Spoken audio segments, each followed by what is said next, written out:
औज़ुबिल्लाहिमिनश्शैतानिर्रजीम बिस्मिल्लाहिर्रहमानिर्रहीम। मेरे बच्चों अस्सलामु अलैकुम व रहमतुल्लाहि व बरकातुहू। रब्बि इश्रह ली सदरी व यस्सिर ली अमरी वहलुल उक़दतम मिन लिसानी यफ़क़हू क़ौली। Rabbi ज़िदनी इल्मा rabbi ज़िदनी इल्मा rabbi ज़िदनी इल्मा। अल्लाहुम्मा इन्नी अस्अलुका इल्मन नाफ़िअ व रिज़्क़न तय्यिबा व अमलन मुतक़ब्बला। अल्लाहुम्मा अल्लिमनी अल-किताब वल हिसाब। अल्लाहुम्मा ज़क्किरनी मिन्हु मा नसीतु व अल्लिमनी मिन्हु मा जहिलतु। अल्लाहुम्मा ख़ुज़ बियदी। अरे बच्चों, आज हम लोग chemistry 9th class chapter number 2 का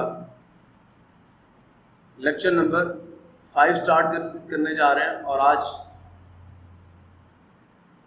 के इस लेक्चर में हम लोग कुछ प्रीवियस डेफिनेशंस को रिकॉल करेंगे और फिर वो जो कुछ प्रीवियस डेफिनेशंस हैं आज के इस लेक्चर में हम कुछ प्रीवियस डेफिनेशंस को रिकॉल करेंगे और उनकी बेसिस के ऊपर हम आगे वाला लेक्चर जो है उसको देखेंगे।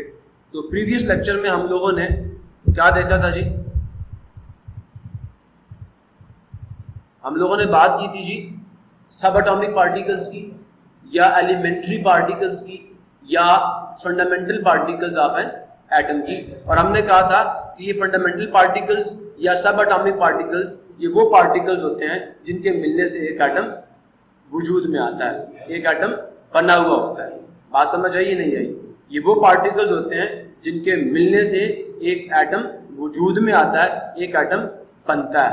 यहां तक किसी को मसला हो तो याद रखिएगा सब एटॉमिक पार्टिकल्स क्या हैं? Those particles which are making the atom, ठीक है, या those particles which are composing the atom are called what? They are said to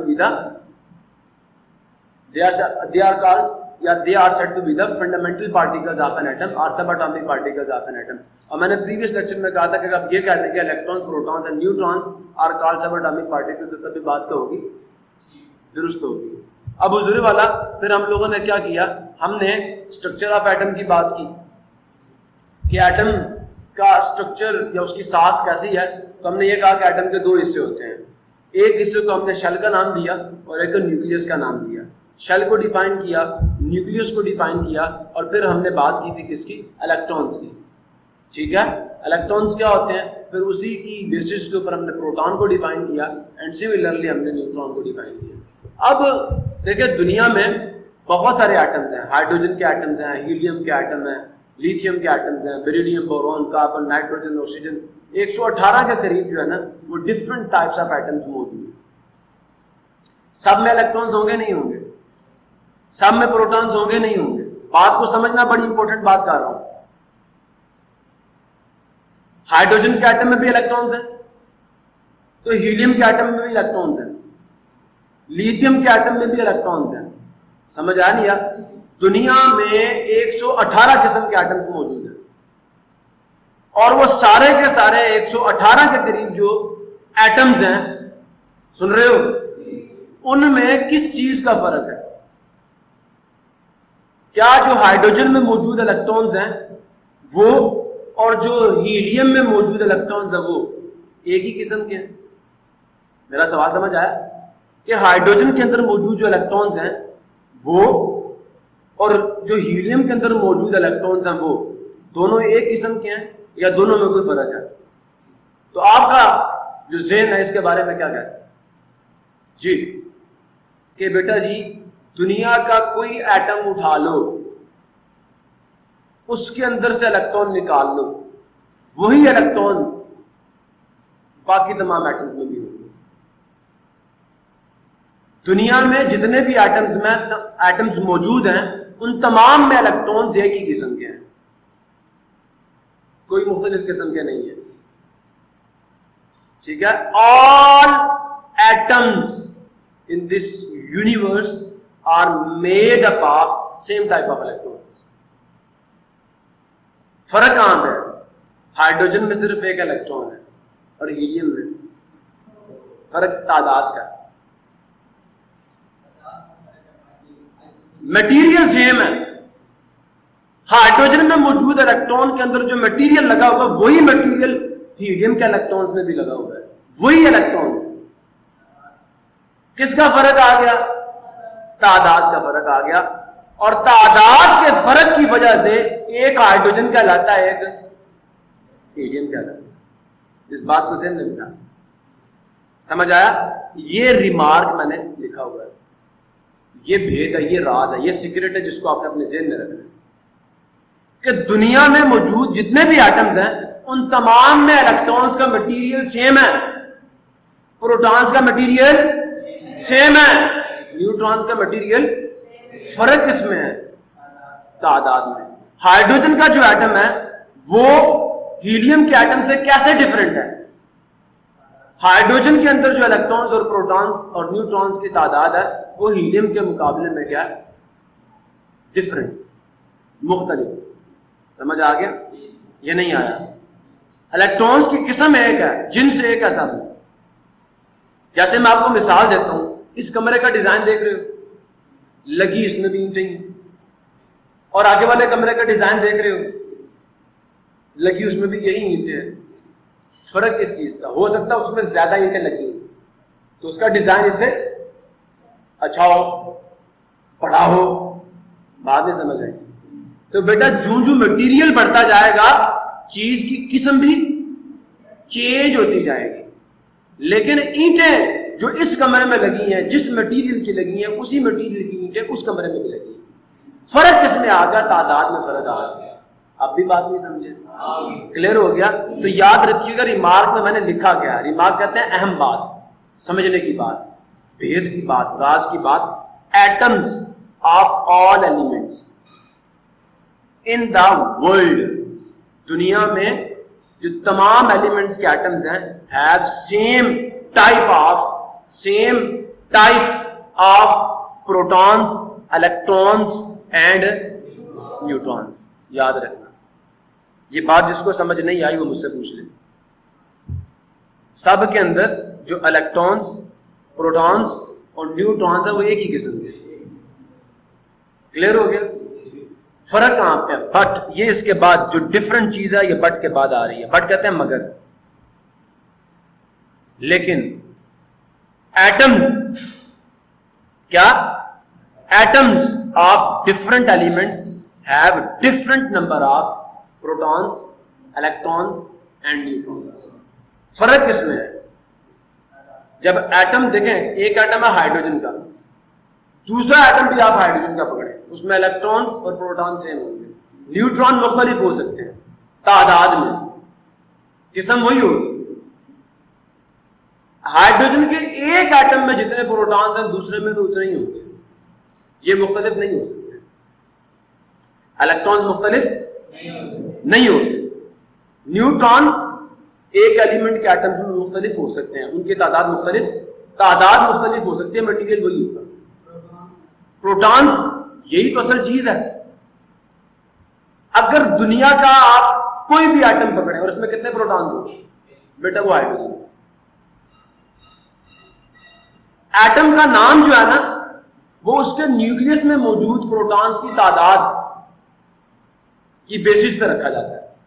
वो एटम जिसमें सिर्फ एक प्रोटॉन होगा भाई वो हाइड्रोजन है, जिसमें दो प्रोटॉन्स होंगे भाई वो हीलियम है। कुछ भी हो जाए वो हीलियम। एटम का नाम उसके न्यूक्लियस में मौजूद प्रोटॉन की तादाद डिसाइड करती है। जैसे बच्चे का नाम उसका दादा या दादी को बड़ा रखता है ना, हमारे घर में फलां बंदा नाम रखता है। एटम का नाम कौन रखता है? उसके न्यूक्लियस में मौजूद प्रोटॉन्स की तादाद रखती है। एटम का नाम डिपेंड करता है किस पर? उसके न्यूक्लियस में मौजूद प्रोटॉन्स की तादाद पर। और मजे की बात यह है, एक एटम के न्यूक्लियस में प्रोटॉन्स की तादाद जो है वो बराबर होती है शेल्स में इलेक्ट्रॉन्स की तादाद। दोनों सेम होती है। दोबारा बता देता हूं, एटम का नाम टोटली इंटायरली डिपेंड करता है उसके न्यूक्लियस में मौजूद प्रोटॉन्स की तादाद पर। और मजे की बात यह है कि जो प्रोटॉन्स की तादाद है वो और इलेक्ट्रॉन्स की तादाद वो दोनों बराबर होती है। तो इनडायरेक्टली एटम का नाम इलेक्ट्रॉन्स की तादाद पर भी डिपेंड करता है।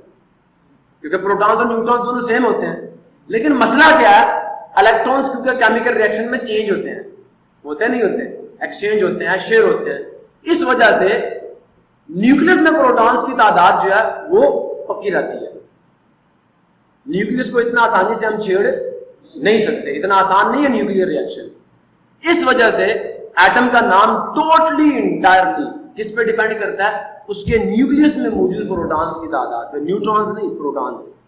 पॉजिटिविटी किसी भी इंसान की क्या देखी जाएगी, पॉजिटिविटी देखी जाएगी। समझ आया नहीं यार? जैसे आपका नाम आपके आईडी कार्ड नंबर पे डिपेंड करता है, ऐसा ही है। समझ आया नहीं यार? एक आईडी कार्ड पे दो नाम इशू नहीं हो सकते, हो सकता नहीं हो सकता ना। इसी तरह याद रखिएगा किसी भी एटम का नाम उसके न्यूक्लियस में मौजूद प्रोटॉन्स की तादाद का मोहताज है।